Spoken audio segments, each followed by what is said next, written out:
Weymouth Pavilion has had many ups and downs over the years, plans for demolition, a fire and redevelopment plans that fell through. Let us guide you through the story of the Weymouth Pavilion. Let's start at the very beginning. In 1900, Weymouth was becoming increasingly popular as a holiday resort for ordinary families who naturally wanted entertainment. By 1906, the decision was taken to site the new pavilion at the southern end of the esplanade next to what was then known as the Pile Pier. There were objections. The Ratepayers Association disliked the spending of public money, but a competition was launched in 1907 to find a suitable design. The grand opening took place on the 21st of December 1908, and the first performance, 2 nights later, a Christmas pantomime, Mother Goose. The outbreak of war in 1914 brought considerable changes to the pavilion. The town council decided they should not be running the pavilion during the war years and leased it to Mr. Ernest Wheeler, who continued leasing the building for the next 25 years. In 1949, the Pavilion Theatre was leased to the Buxton Theatre Circuit, who spent £4,000 installing a new cinema projection room and reopened the building in May 1950 with a new name, the Ritz. In the afternoon of April 13, 1954, disaster struck. The building caught fire during refurbishment and, being built mainly from wood, the fire soon took hold and much of the building was destroyed. The charming Edwardian Theatre was no more. In September 1958, 4 years after the Ritz burnt down, construction began on a new theatre and ballroom. The architect of the new pavilion was Samuel Beverley, who in the 1920s had joined the famous theatre architect Frank Verity in partnership. The official opening was delayed until the theatre was complete and formally opened on the 15th of July 1960 with the show Let's Make a Night of It, starring Benny Hill. Many names were suggested, but it was decided to choose the original name of the first theatre, so the Pavilion it was. The Mayor and Mayoress, Mr. and Mrs. Edgar Wallace, were the first couple to dance on the Maple dance floor, which cost £7,000. The room today, now known as the Ocean Room, still has the same maple dance floor. The new pavilion was described as Weymouth's most ambitious municipal enterprise and cost £300,000. In more recent times, the future of the pavilion has been under threat on many occasions. So how is the pavilion doing now?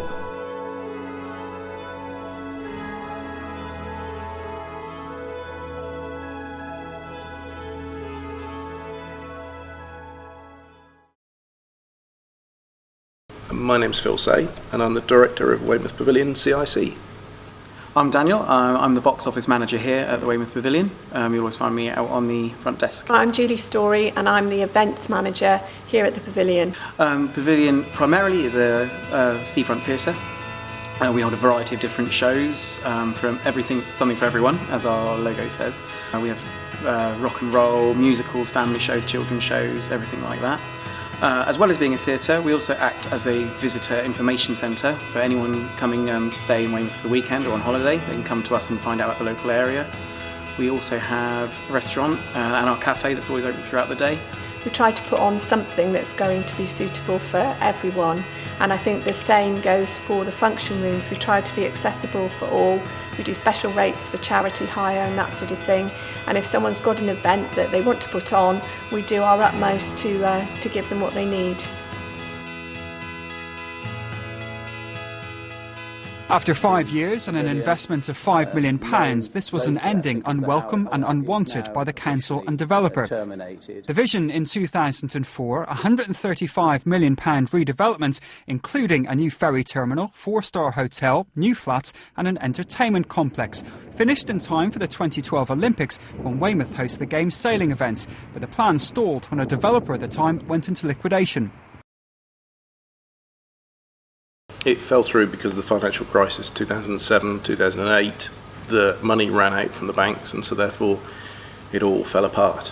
And then I think the announcement of the Olympics saved the building for a few years because the council couldn't have demolished or a partially demolished building alongside their lovely Olympic site and everything else. So therefore they decided that they would have to keep it going and keep it supported. The theatre was originally run by Weymouth Borough Council, and it was making a loss. It wasn't viable for them to keep running it. So we have a 10-year lease. We came to get it because the council in November 2012 announced that it was going to be demolished and turned into a car park. Lots of people in the community, including me, didn't want that to happen. So we went to lots of council meetings and fought that decision. And our director, Phil, as well as supported by Friends of the Pavilion, all rallied together and put forward a master plan to turn the theatre around, make it really successful, and make it an asset for Weymouth. I've been resident in the borough for 17 years, and so therefore, because I've worked in the industry for 25 years, I thought that there must be an alternative solution and a different way of doing it. So we got together with a lot of local groups and a lot of local users, and through the contacts that I've got in the business as well, realised that we could have an alternate solution to demolition or for the council to carry on running it badly.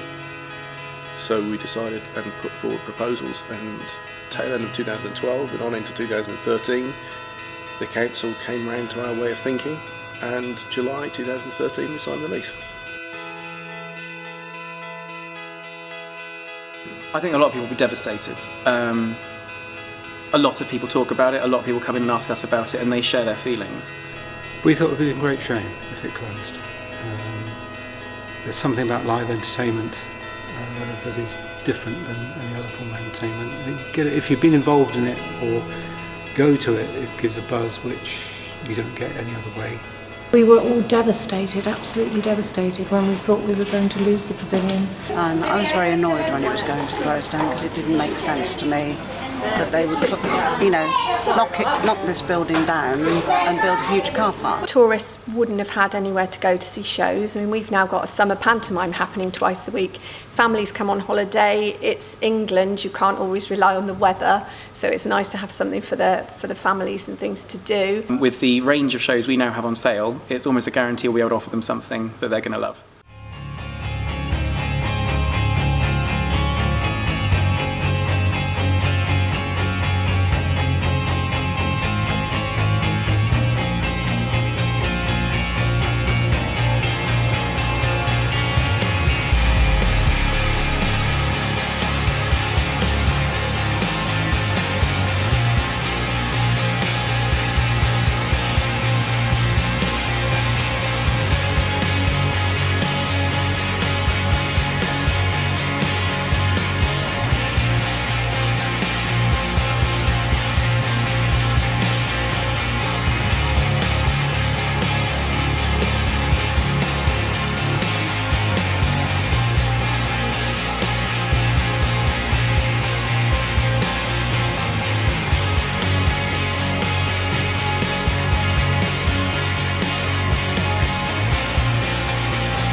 I received the award on Phil's behalf from Ken Dodd, who's the patron of the Old Theatres magazine, and it was awarded to us for Phil and Louise's work here with the staff and the volunteers in saving the pavilion and making it into the facility it is now. That sounds a good idea. Okay. Lady Julie, there we go. Have a smile, please. Shoulder back, chest out. I haven't done anything like this since I was voted Constant Duty Man of the Year. Do you still have it? Guy Higgins used to be here, but he hasn't gone. Have you got anybody else now? Yes, we have, yeah. Now it wants to close the... But you're doing a lovely job, Lady Julie. It's beautiful. Lovely. Yes? Yes? I got £half a crown here last time and I'm determined to find it. Lady Julie and all their compatriots, all their friends are very, very brave and wonderful people because they've taken on the responsibility of running this lovely theatre. All over Britain today, theatres are run by people who actually love the theatre, and they're the people who should be in charge. Not bureaucracy. People who actually love their theatre, they're the people who should be. Like a live show, the Julie. Absolutely. You said that the last time we were here. There are several theatres up and down Britain. You know as soon as you're in the front door, you can almost feel it that the people in the theatre will want to be there. For the growth to continue. It would be lovely to think that we could attract bigger and bigger and better names going on, turn 2015, 16, 17 and so on. I think the story following the pavilion and seeing where it goes from here is going to be very exciting because I think it's got so much potential and it's going to be great to actually watch it get there. Don't get me wrong, it's a brilliant theatre already, but with the right support I believe it can follow in the Mayflower's footsteps certainly and become something really, really great. The building is in reasonably good nick. It's not perfect and ideal, but then again I think if I was 56, 57 years old I don't think that I would be in perfect nick either. So I think the future's bright. It's all moving in the right direction, and bring it on.